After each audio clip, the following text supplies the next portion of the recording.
lived in a fine house, a huge house, a house that was filled with many rooms. They had rooms of their own, a nursery to themselves, and in that nursery they kept all of the things that belonged to them, all of their toys.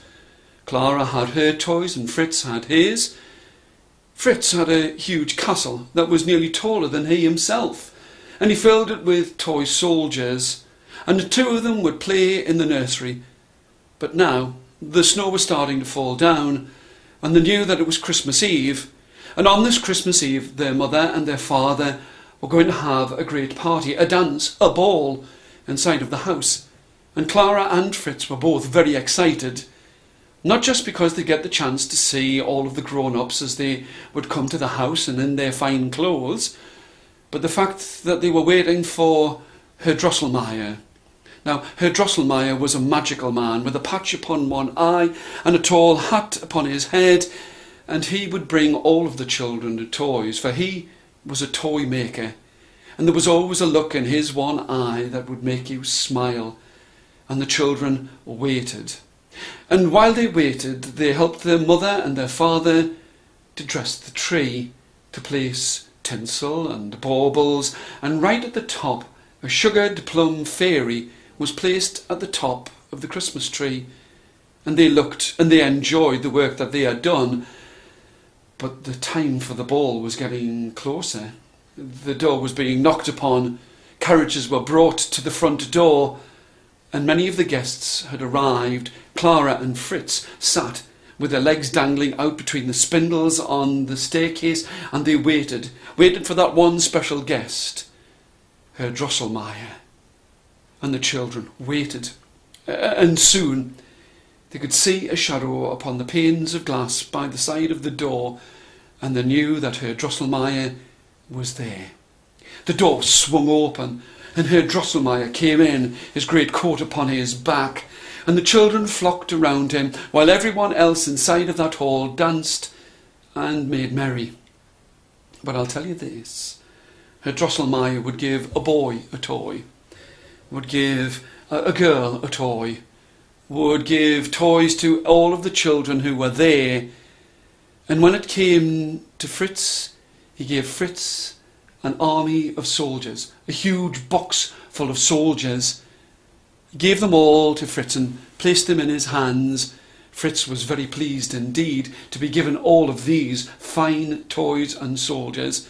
And then he stood up and spoke and said, "Well, now I have given toys to everyone." But he had not yet given a toy to Clara. No, every child that is here at this place, here for this great dance upon Christmas Eve, is here, and I have given them all toys. Clara didn't want to look as if she was ungrateful, but she bowed her head.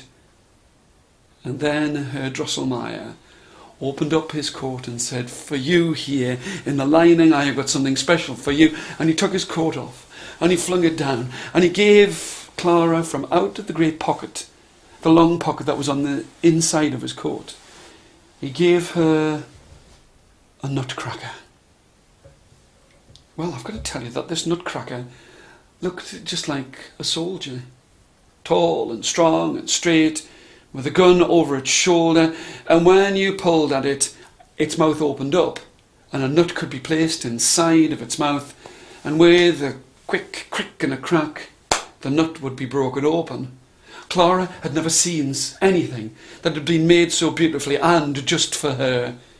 It shone and it sparkled with reds and blues and gold upon its livery, and she looked at it and she held it, and she said to Herr Drosslemeir, "Herr Drosslemeir, it is the most beautiful present that I have ever had in all of my life." Now Fritz, who had been given a box that was filled with an army of soldiers, looked at the nutcracker, and inside of his heart he thought that it should have been his, for it was in the shape of a soldier, and he was the one who had a castle, he was the one who had all of the soldiers, and he should have been the one who should have been given that nutcracker. And he reached over and grabbed it. But Clara held it tightly in her hands, and he pulled this way, and she pulled the other, and soon that nutcracker was broken. Clara felt the hot, salty tears running down the side of her cheek and falling from her chin like a great diamond to the ground, and Herr Drosslemeir could see what had happened. He smiled and he spoke.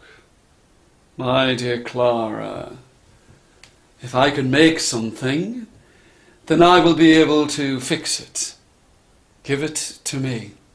The broken parts of the Nutcracker were given to Herr Drosslemeir. He placed them carefully together, he glued them and hammered them, and he said to her, "Here is your Nutcracker. I will place it back inside of its box, and I think that you should leave it in the nursery so that it dries and it will be whole for Christmas Day." Clara thanked Herr Drosslemeir. She placed it as he had said inside of the box, inside of the nursery,